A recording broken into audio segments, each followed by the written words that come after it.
Joe, Uncle Joe. Did you ever go to meeting Uncle Joe? Did you ever go to meeting Uncle Joe, Uncle Joe? Don't mind the weather when the wind don't blow.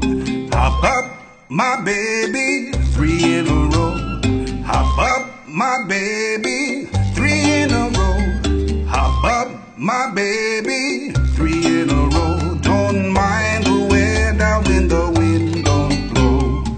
I'm here with Nigel Davies from Kinder Music. Nigel, tell us, what is Kinder Music?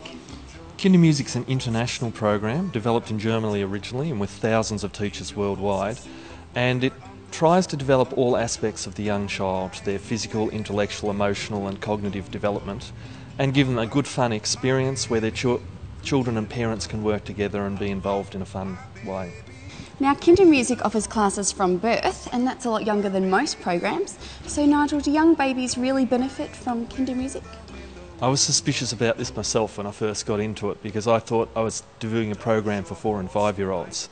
But the more I work with young children, the more amazing it is how much information babies are taking in those first months when the parents think they're just sitting there and not paying attention.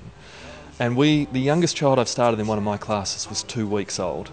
And by 7 or 8 weeks old, they were responding in ways that children of that age shouldn't to people like the teacher who aren't immediate family. So there's obviously a lot of effect on early children, and it's great for the parents. Can you show me the sort of materials that families take home with them? Well, there's an overwhelming array behind you. Kinder Music has a very strong emphasis that this isn't a once-a-week play group. This is an education program that you take home with you. So you have CDs, picture books, activity books. If you're doing a particular topic, you take home the CDs so the children have access to the songs, the wall charts and pictures that go with them, the activity books, the story books, and hopefully grandparents, other family members and people like that will enjoy the music and get involved in the whole process. And the impact of having these materials at home is the educational process is about 5-fold of what you'd get if they were just coming to a once-a-week class. Tell me, what's the best age to start coming to classes? There is no best age. It's never too early and it's never too late. I mentioned before we had a 3-week-old start in classes, but because she'd been coming with her older sister, she'd actually been experiencing classes in the womb for several months, so we actually think that might be one of the reasons she picked it up earlier. When parents ask me what's the best time, my basic response is if you're having good fun with your own children at home, you don't need to pay us lots of money for expensive classes. But when you get to the point where you look at the child and you think, we've got to get out of this house and do something or one of us is going to die, you might want to try and find a nice social activity, and we think we offer one of the best ones available. Great, thanks Nigel. Joe, is your horse a single footer, Uncle Joe? Is your horse a single footer, Uncle Joe? Uncle Joe, don't mind the weather when the wind don't blow. Hop up, my baby, 3 in a row. Hop up, my baby, 3 in a row. Hop up, my baby, 3 in a row. Don't mind the weather when the wind don't blow.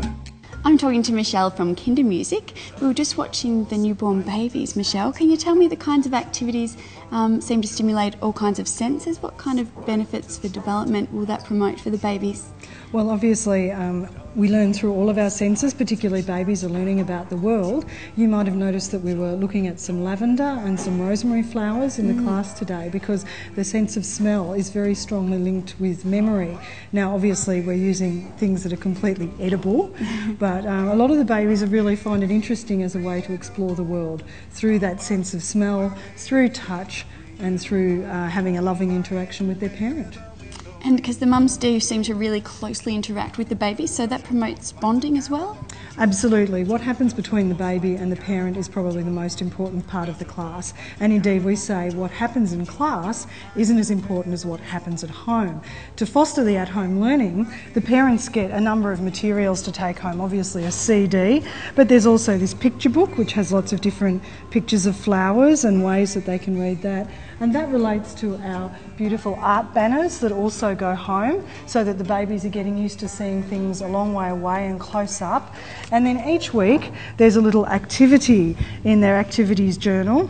And this week we were going to do one on finding the beat, and there's a bit of child development information, and there's some ideas for things to do at home, because what happens at home with the family is the most important. Did you ever go to meeting Uncle Joe? Uncle Joe don't mind the weather when the wind don't blow. Hop up, my baby, 3 in a row. Hop up, my baby.